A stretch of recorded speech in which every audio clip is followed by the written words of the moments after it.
നോക്കൂ, എന്റെ ജനമേ, നിങ്ങൾ ആലോചിച്ചു നോക്കിയിട്ടുണ്ടോ? ഞാൻ എന്റെ നാഥനിൽ നിന്നുള്ള സ്പഷ്ടമായ പ്രമാണങ്ങൾ മുറുകെ പിടിക്കുന്നവനാണ്, അവൻ തന്റെ അനുഗ്രഹം എനിക്ക് തന്നിരിക്കുന്നു.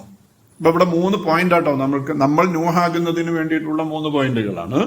ഒന്ന്, ഏത് പ്രതിസന്ധിയിലും ശത്രുതാപരമായ സമീപനം സ്വീകരിക്കുന്നവനോടും എന്റെ ജനമേ എന്ന് വിളിക്കാനുള്ള മാനസിക ശേഷി നമുക്കുണ്ടാകണം. 2, പ്രമാണബന്ധിതമായിരിക്കണം സംസാരങ്ങളും മുന്നോട്ട് വെക്കുന്ന ആശയങ്ങളും.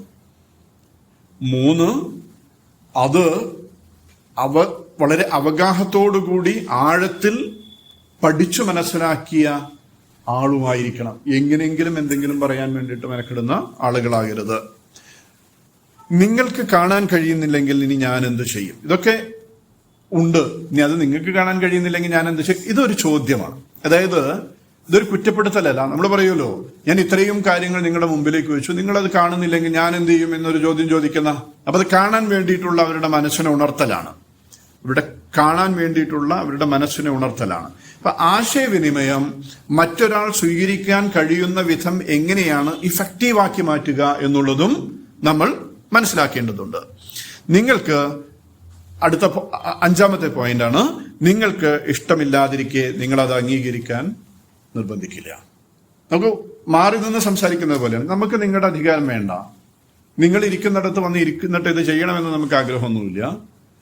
നമ്മൾ നിങ്ങൾക്കിത് ഇഷ്ടമില്ല എന്നുണ്ടെങ്കിൽ നിങ്ങളെ മുകളിൽ ഇത് അടിച്ചേൽപ്പിക്കാനും പോകുന്നില്ല. പക്ഷേ നിങ്ങൾ ആഗ്രഹിക്കുന്ന കുറെ കാര്യങ്ങളില്ലേ, നിങ്ങൾ സോഷ്യലിസം വരണമെന്ന് ആഗ്രഹിക്കുന്നുണ്ട്, നിങ്ങൾ സാഹോദര്യം ഉണ്ടാകണമെന്ന് ആഗ്രഹിക്കുന്നുണ്ട്, നിങ്ങൾ ലിബർട്ടി ഉണ്ടാകണമെന്ന് ആഗ്രഹിക്കുന്നുണ്ട്, നിങ്ങൾ നീതി നടപ്പാകണമെന്ന് ആഗ്രഹിക്കുന്നുണ്ട്. ഇതൊക്കെ നിങ്ങൾ ആഗ്രഹിക്കുന്നില്ലേ? എന്നാൽ ആഗ്രഹിക്കുന്നുണ്ടെങ്കിൽ അതിന് പ്രമാണബന്ധിതമായാണ് ഞാൻ നിങ്ങളോട് പറയുന്നത്. നിങ്ങൾ ഈ പ്രമാണത്തെ സ്വീകരിച്ചു നോക്കൂ. ഇനി നിങ്ങൾക്കത് മനസ്സിലാകുന്നില്ലെങ്കിൽ ഞാൻ എന്ത് ചെയ്യും? ഞാൻ നിങ്ങളെ നിർബന്ധിക്കാനൊന്നും വരുന്നില്ല. നോക്കൂ, എത്ര സുന്ദരമായാണ് ഒരു പ്രപഞ്ചനാഥന്റെ പ്രവാചകൻ ഒരു സമൂഹത്തിലേക്ക് വന്നിട്ട് സംസാരിക്കുന്നത്.